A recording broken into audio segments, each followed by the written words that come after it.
Broadcasting from Tokyo, Japan, a slow media project. Bold, reality grounded, unexpected perspectives, global affairs with context, culture with bite. No clickbait. It's a dinner party. For your brain, the Fushigi Times Podcast with Angelino Schintu. Hello and welcome. It's the Fushigi Times Podcast, the audio edition of my long-form journalism at fushigitimes.com. In this episode, a single sniff can undo decades, revealing that scent is less about fragrance and more about memory, ego, and the people we once were. From neon-lit Tokyo bars to late-night trains, nostalgia drapes itself in cologne, posture, and the ghosts of ambition past. In these Fushigi times, looking back is not merely a reflection, but an act of survival, a reckoning with the selves we carry and the people close to us now. This episode of the Fushigi Times podcast is brought to you by, and I could be mentioning your organization's name here. Keep listening to find out how our promotional partnership packages work. Ooh, you smell like the 90s. Time to come back to the future.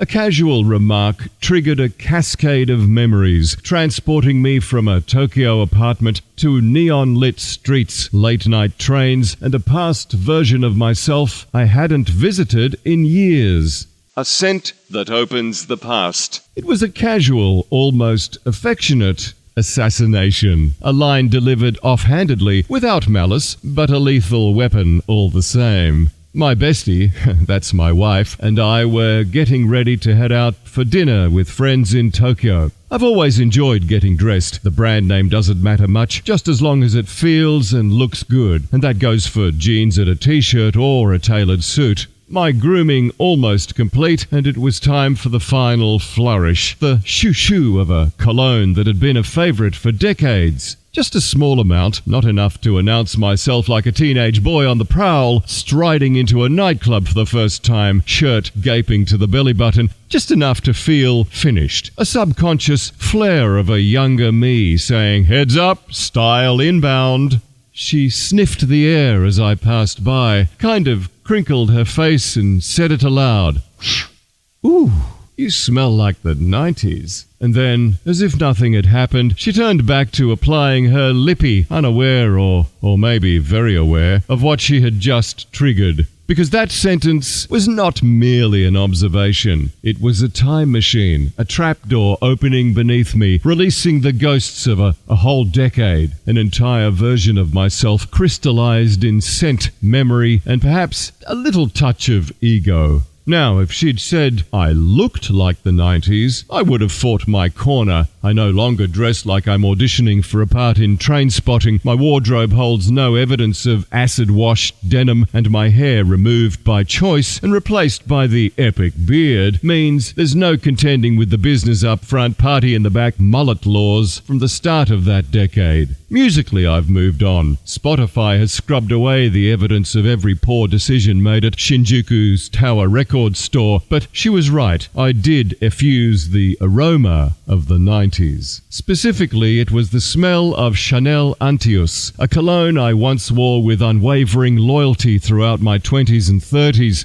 In those years, living and working in Japan, Antius was one of my few stable companions, another being Michael, my personal manager in those days, and still a close mate today. He introduced me to the cologne, which proved reliable, reassuring, and a signature as clear as a business card. To me, it was less a fragrance than a badge of style maturity, proof that I'd crossed into the sort of sophistication you might expect from a man of growing sartorial elegance. The sort of man you could spot in the finer quarters of London, Paris, New York, or Tokyo. After all, nothing says worldliness like dousing yourself in a scent advertised by a man with a jawline sharp enough to slice through glass. Who didn't want to be that fella? So to have that era return to me in a single, unsolicited remark was oddly jarring. Not insulting, not even nostalgic in a sweet sense, but dislocating, as if the past had been bottled, corked and stored on a shelf, waiting for me to uncork it on a Thursday evening.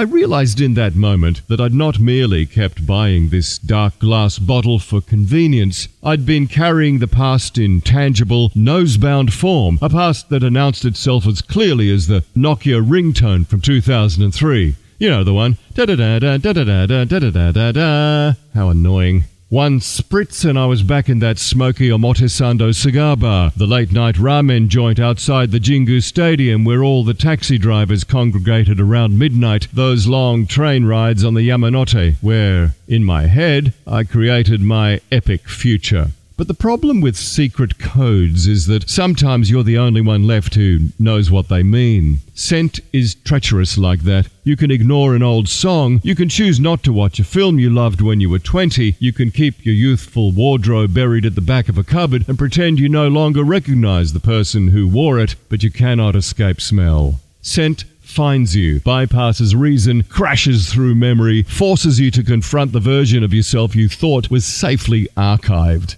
In that single remark from my wife, I heard more than an aromatic critique. I heard the accusation that perhaps I had not outgrown that decade as fully as I believed, that some part of me still wanted to be tethered to the young man who wore Antaeus with the smug certainty of immortality. Why else would I have kept buying the same little bottle for so many years? Why else would I, in a fit of misplaced loyalty, apply it before dinner as though the 90s could be decanted in liquid form and worn like a fitted Emporio Armani t-shirt? It made me wonder how many of us are still scented with our own private pasts. Maybe not with cologne, but with traces of old selves that cling despite our best efforts. A watch from a defunct brand, shoes that no longer fit the decade, even a ringtone embarrassingly out of place lurking on a phone. We preserve these things because they remind us of who we were, and admitting they no longer belong feels a bit like a betrayal. Yeah, she was right. I did smell like the 90s, and once she'd said it out loud, I could no longer pretend it was just cologne. It was a signal, a confession, a reminiscent form of time travel. Hi, we hope you're enjoying the podcast. If your organisation shares our values, slow media, long-form journalism, global context, we'd love to work with you. This is where your branding could be, right here in the middle of the Fushigi Times podcast, just like in the written edition, heard and seen by a global audience that values independent thinking and cultural depth. Be part of the Fushigi. Email editor@fushigitimes.com and let's start a conversation. No clickbait. Culture with bite. The Fushigi Times Podcast. Antaeus, a baritone in a choir of tenors. Antaeus is not subtle. It never was. Launched in 1981, named after the minor Greek demigod son of Poseidon, it belongs firmly to an era before fragrances hid behind euphemisms like aqua, sport, or fresh. Antaeus was thick with leather, oak moss, labdanum, and something that smelled suspiciously as though it had spent 3 decades locked inside a mahogany filing cabinet in a law firm that never updated its furniture. If the modern male fragrance world is a polite chorus of citrusy tenors mumbling about cleanliness, Antaeus is a baritone, clearing his throat at the back of the room. This was a scent designed for arrival, not for background ambience. It announced, it projected, it lingered like an unwanted guest at the end of a dinner party. Jacques Polger, who created Antaeus, once described it as a perfume of power and seduction. Translation, wear this and people will either move closer or move to another room, but they will not ignore you. I wore it religiously through the 1990s. For me, it wasn't just a fragrance. It was costume, posture, energy. Doors seemed to open half a beat earlier. Strangers glanced up with a flicker of curiosity. Even ordering a beer felt upgraded, as though the scent tipped the bartender that I wasn't there to drink quietly.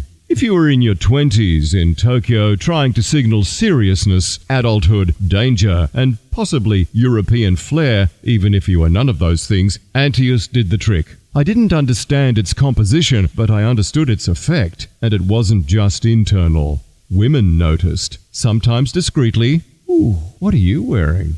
Other times, more elliptically, a pause, a lean closer, or a cheeky note slipped into my hand on that same Yamanote Line train, reading simply, "Wow, that cologne," accompanied by a telephone number and a smile. By decade's end, I associated Antius with magnetism. Not that it made me different, but it suggested I might be. The scent told a story, even if that story wasn't entirely true yet. Science corroborates it. A 2009 study published in Physiology and Behavior found that scents like musk, amber, and oak moss trigger subconscious perceptions of strength and virility. My perceived charm was, at least in part, chemistry masquerading as charisma. Yet for all the science, for all the performance, Antius was also a costume. Spray enough and you could walk into a room as an international man of mystery, not a journalist scraping deadlines. Perfume companies understand this. In the 80s and 90s, ads didn't sell fragrance. They sold permission slips to inhabit an identity. Antius, with its leather and moss presence, sold the role of the serious man, a baritone in a choir of tenors.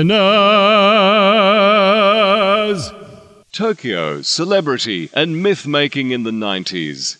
The 1990s were strange in Tokyo. The city metabolized the bubble economy excess, buildings glittered with glass and neon, yet the mood was quieter than the frenetic 1980s. Precision, rhythm, and subtle gestures defined daily life. In media, it felt like being in the eye of the storm. It wasn't chaos, but controlled, high-energy cultural and technological transformation. I moved across TV, radio, and glossy print, sometimes unsure how I'd earned a press pass or a seat at the right table. Urgency was measured and deliberate, with pauses to consider nuance. Stories were filed with care. Meetings were held over real paper and real whiskey. Interviews unfolded in hotel lobbies with lacquered furniture and carefully considered silences. Nothing was flattened by email, algorithms, or Zoom fatigue. Being young, foreign, and ambitious added a kind of mystique. Before expats became content creators or social media fixtures, you could move quietly, live fully, and feel part of a larger, almost mythic narrative.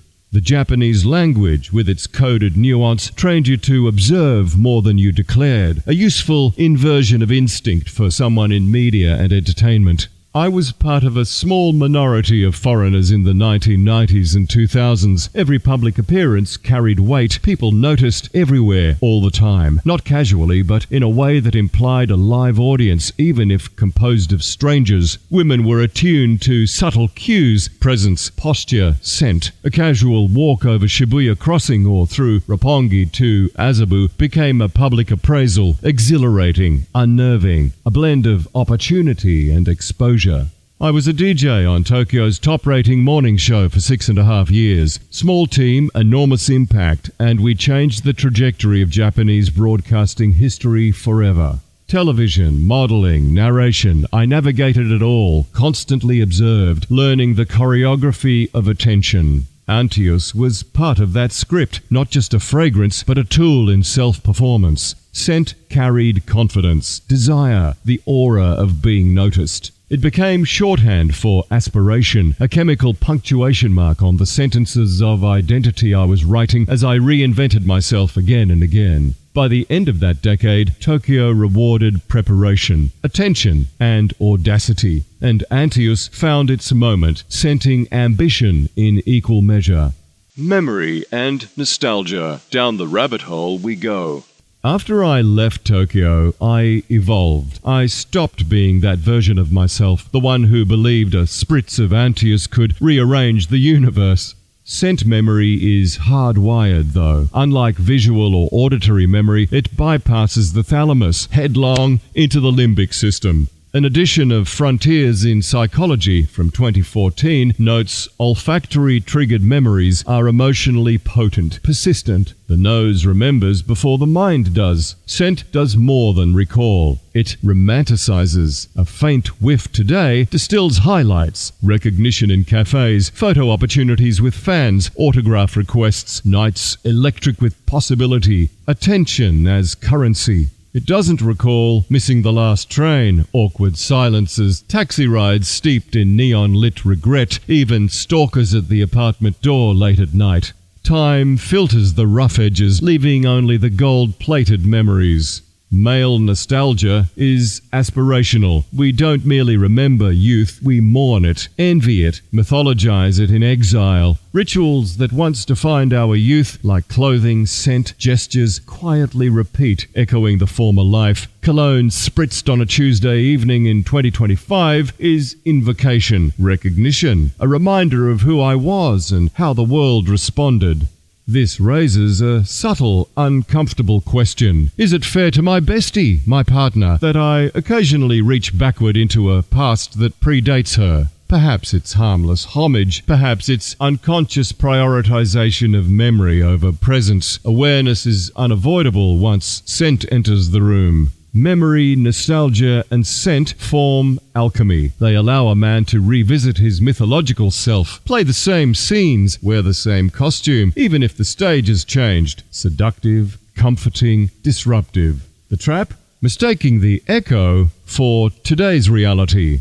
Hi, we hope you're enjoying the podcast. If your organization shares our values, slow media, long-form journalism, global context, we'd love to work with you. This is where your branding could be, right here in the middle of the Fushigi Times podcast, just like in the written edition, heard and seen by a global audience that values independent thinking and cultural depth. Be part of the Fushigi. Email editor@fushigitimes.com and let's start a conversation.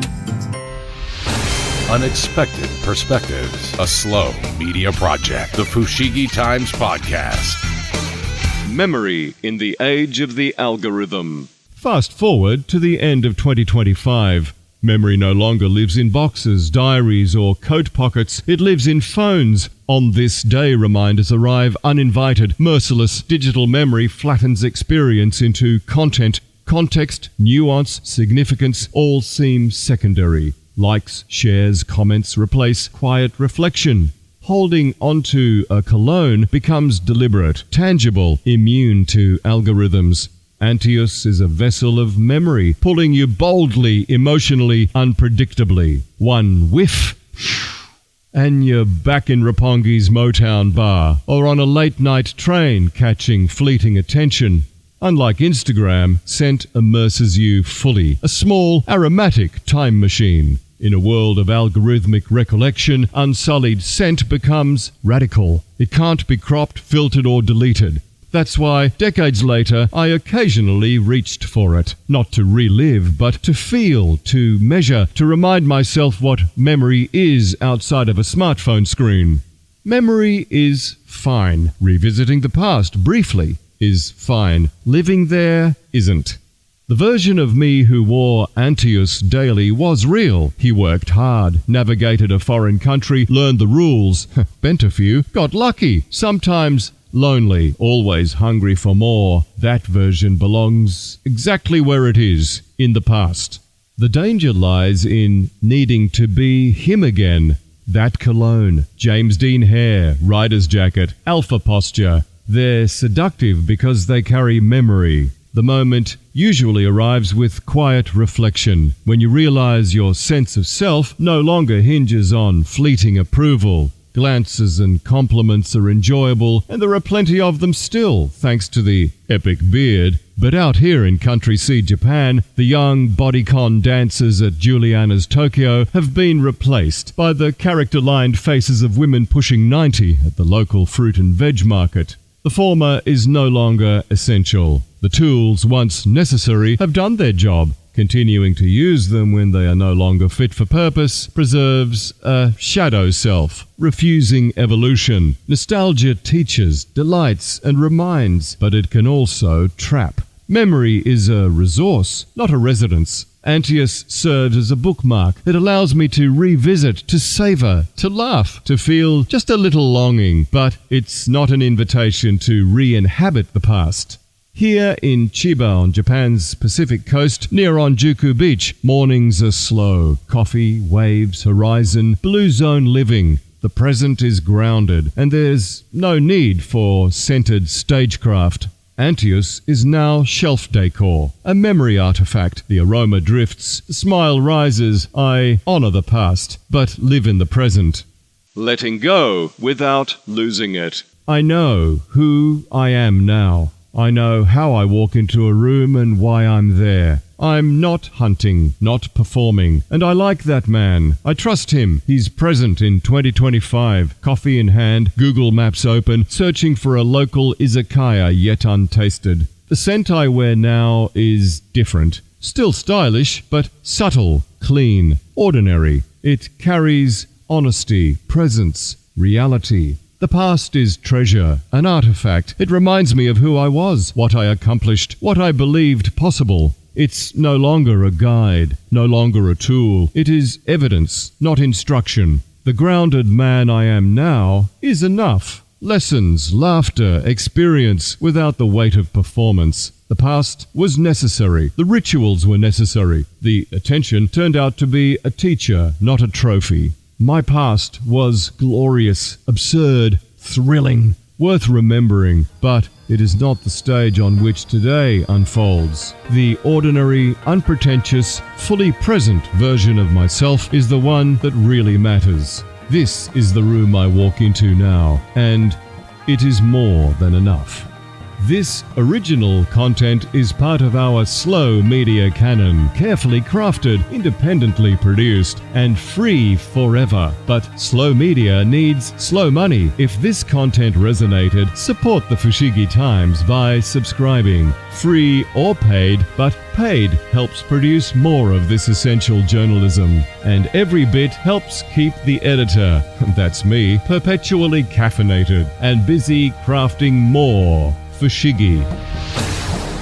The Fushigi Times Podcast, an original slow media production. From the studios of Fushigi Labs, Tokyo. Created by Angelino Schintu. Want to rebroadcast this content? Broadcast. Or talk collaboration? Email editor@fushigitimes.com.